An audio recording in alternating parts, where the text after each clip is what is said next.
पुणे लोकमान्य नगर बचाव कृती समितीच्या वतीनं कसब्याचे आमदार हेमंत रासने यांच्या कार्यालयावर मोर्चा काढण्यात आलेला होता।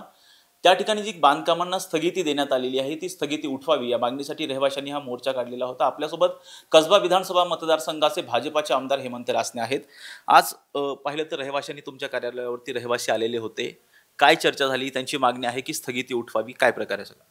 मुळात मी ज्यावेळेस कसबा मतदारसंघाचा आमदार झालो त्यावेळेस या कसबा मतदारसंघातील जे विकासाचे प्रकल्प आहेत त्या विकासाच्या प्रकल्पांची मी विधानसभेत सुद्धा मांडणी केली। त्याचबरोबर 14 प्रकल्पांच्या विषयात मी मुख्यमंत्र्यांकडे निवेदन दिलं। त्याच्यात शनिवारवाडा ते स्वारगेट, सारसबाग ते शनिवारवाडा हा शिवाजी रस्ता, बाजीराव रस्ता जे वाहतुकीची कोंडी होती त्याला अंडरपास करून द्यावा ही पहिली मागणी केली। शनिवारवाडा 7 मजली बांधला जावा ही मी मागणी केली। त्याचबरोबर शनिवारवाडा परिसरातील 100 मीटरनी जे बाधित असणारी बांधकामं आहेत ती स्थगिती उठवावी ह्याची मी मागणी केली। UDCPRच्या नियमावलीमुळे काही दाट वस्तीतील जे जुने वाडे वगैरे आहेत ह्या वाड्यांच्या बांधणीला जी अडचण येते त्या अडचणी सोडवण्यासारखे शिथिल नियम करावे अशी मागणी केली। खडक पोलीस वसाहत जी 1875 साली पोलिसांची वसाहत बांधली गेली तिचं पुनर्निर्माण करावं ह्याची मी मागणी केली। मामलेदार कचेरी हा गेली 20 वर्ष रखडलेला प्रकल्प, त्या प्रकल्पाला लवकरात लवकर गती देऊन त्या ठिकाणी शासकीय जी व्यवस्था, शासकीय जी कार्यालय ती कार्यालय चांगल्या इमारतीमध्ये लवकरात लवकर चालू करावी ही मी मागणी केली। लोकमान्य नगर ही 16 एकरची म्हाडाची वसाहत आहे। ती वसाहत 16 एकरमध्ये असल्या कारणाने तिथं एकूण 52 इमारती होत्या, त्यातल्या 2 इमारतींचं मान्यता मिळून त्या काम चालू आहे। परंतु 50 इमारती आत्ता तिथं आहेत। त्या 50 इमारतीमध्ये 803 रहिवासी फ्लॅट होल्डर राहतात। त्या ठिकाणी अतिशय सुंदर असा शाश्वत विकास पुढील भविष्यातल्या 100 वर्षाच्या इन्फ्रास्ट्रक्चरनी ड्रेनेज असेल, पाणी असेल, रस्ते असतील, गार्डन असतील, पार्किंग असेल, नवीन मोठ्या ज्या स्कीम होतात त्याच्या दृष्टिकोनातून चांगल्या ॲम्युनिटी असतील असा प्रकल्प करावा। छोट्या छोट्या डेव्हलपमेंट न होता एकत्रित एकात्मिक विकास करावा ह्या पद्धतीची मागणी मी केली।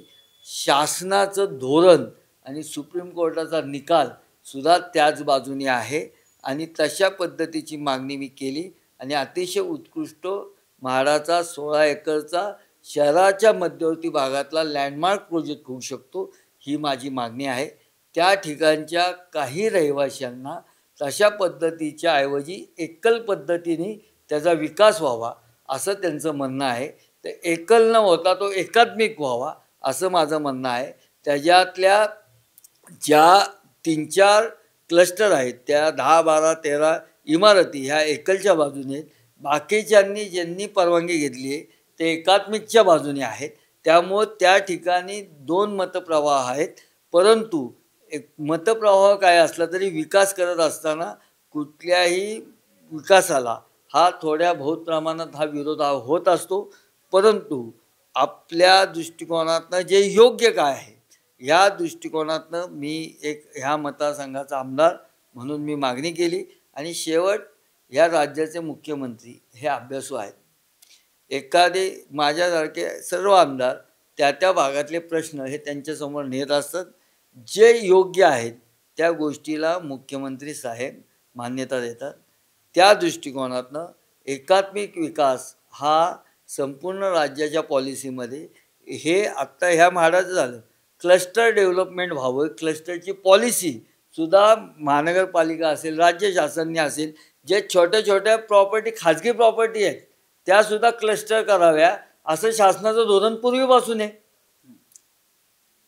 हे धोरण तर आपल्याला माहिती आहे का नाही की जर छोटे छोटे 1 गुंठे, 2 गुंठे, 5 गुंठे अशा असणाऱ्या ठिकाणी 1 एकरचं क्लस्टर होऊन तशा पद्धतीने जे जर आपण बांधणी केली तर त्या ठिकाणी इन्फ्रास्ट्रक्चर चांगलं उभं राहू शकतं, चांगल्या पद्धतीच्या ॲम्युनिटीज देता येऊ शकतात।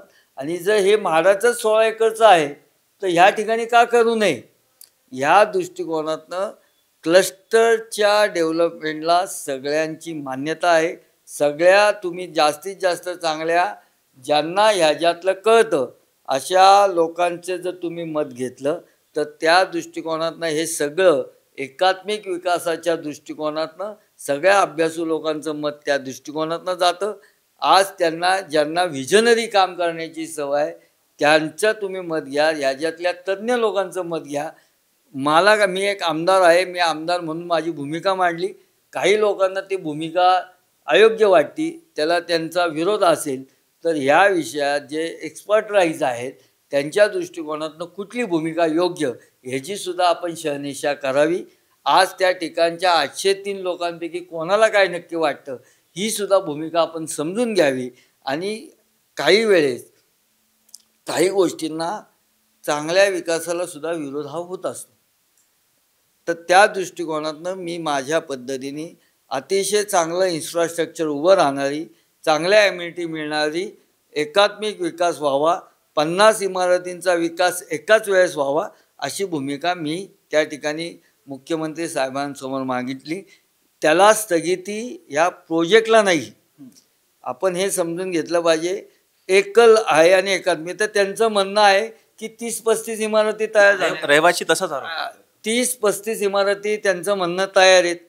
तर मी म्हणतो 30-35 तयार आहेत तर अजून 15 तयार करा आणि तुम्हीच तुमचं ठरवा, तुम्ही 50चे एकत्रित करा ना.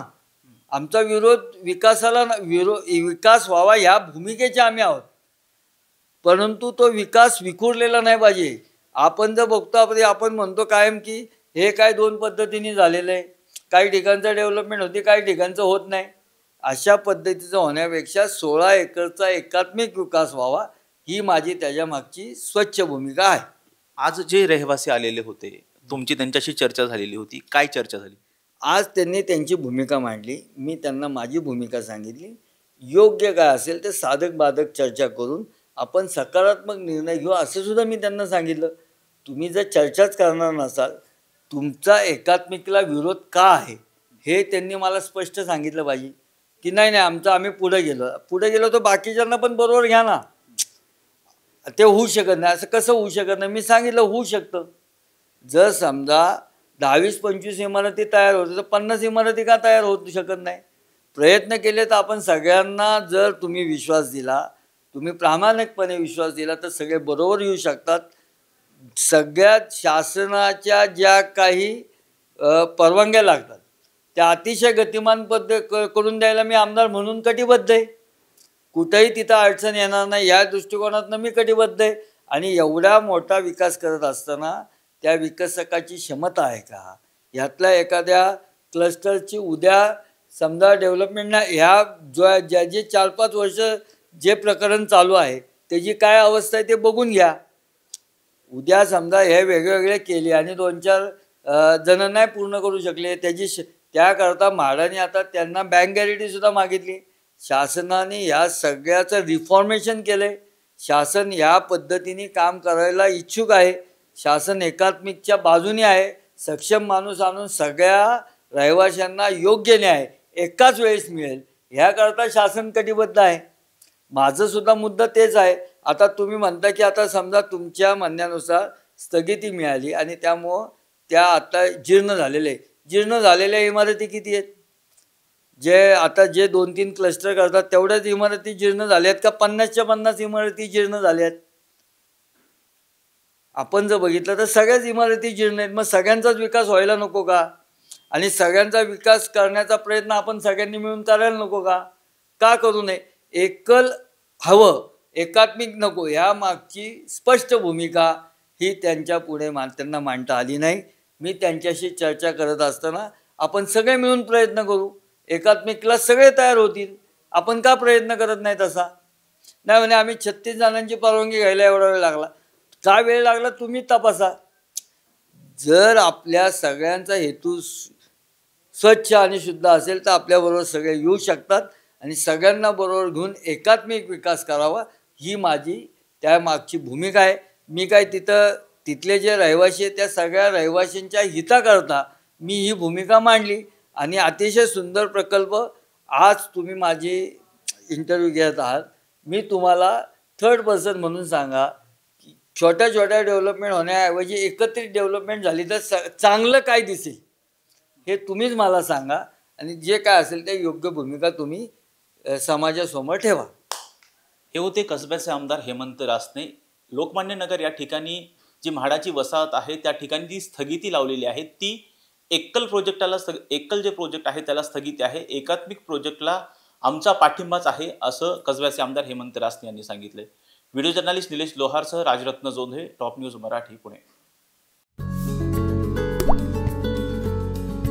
आता जोकासू STP या अत्याधुनिक जॅपनीज तंत्रज्ञानाने सुसज्ज, quick installation, energy efficient, noiseless blowers, low maintenance या आणि अशा वैशिष्ट्यांनी परिपूर्ण जोकासू STP तंत्रज्ञान प्रकल्प उभारणीपासून ते विक्री पश्चात समाधानकारक सेवा देणारी, भारताबरोबरच परदेशात देखील प्रकल्पांची यशस्वी उभारणी करणारी company Deccan water treatment private limited.